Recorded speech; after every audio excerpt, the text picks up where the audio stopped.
महान पुस्तक।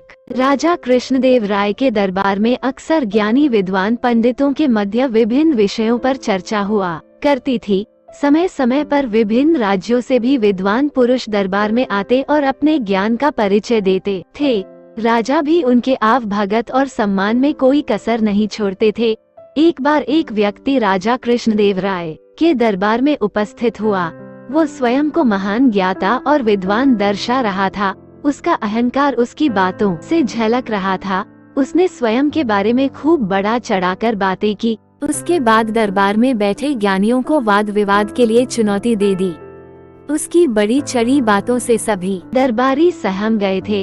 अपमान के डर से किसी भी दरबारी ने उसके साथ वाद विवाद की चुनौती स्वीकार नहीं की। ऐसे में राजा ने तेनालीराम की ओर देखा तो तेनालीराम अपने स्थान से उठ खड़ा हुआ। वो विद्वान को प्रणाम करते हुए बोला, महाशय, मैं आपके साथ वाद विवाद के लिए तैयार हूँ। कल ठीक इसी समय मैं आपसे राज दरबार में भेंट करता हूँ। अगले दिन पूरा राज दरबार भरा हुआ था। विद्वान पुरुष अपने स्थान पर पहले ही पहुँच चुका था। बस सबको तेनालीराम की प्रतीक्षा थी।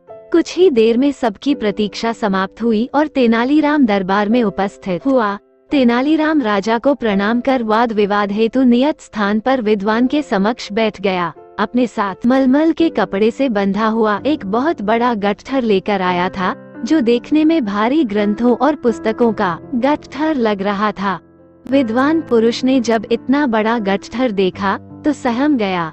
इधर राजा कृष्णदेव राय तेनालीराम के हाव भाव देखकर आश्वस्त थे कि अवश्य ही तेनालीराम किसी योजना के साथ उपस्थित हुआ है। उन्होंने वाद विवाद प्रारंभ करने का आदेश दिया।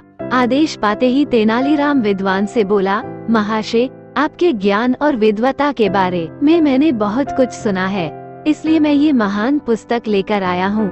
आइए इस पुस्तक में लिखित विषयों पर वाद विवाद करें। आगे की कहानी सुनने से पहले जल्दी से इस वीडियो को लाइक कर दें और चैनल सब्सक्राइब कर लें।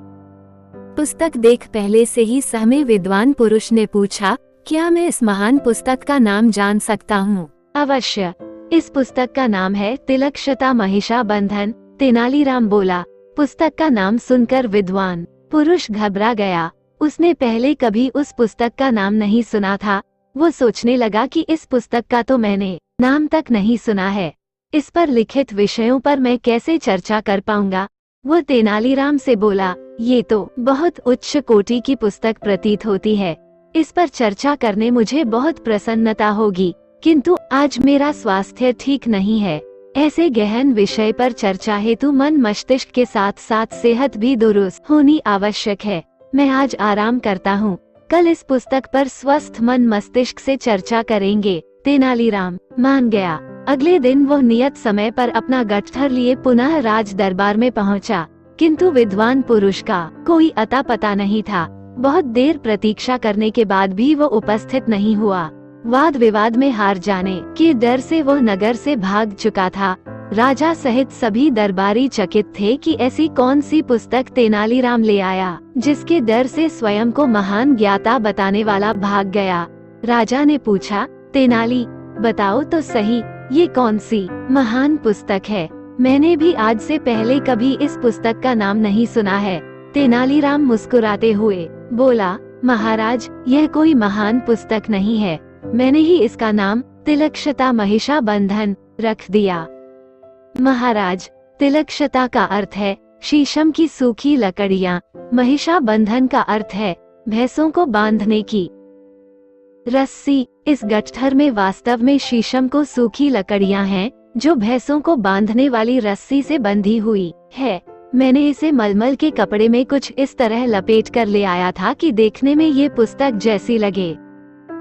तेनालीराम मुस्कुराते हुए बोला।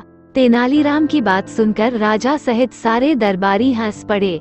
इस प्रकार तेनालीराम ने अपनी बुद्धिमत्ता से एक अहंकारी विद्वान के समक्ष अपने नगर का सम्मान बचा लिए। राजा ने प्रसन्न होकर तेनालीराम को ढेरों उपहार दिए।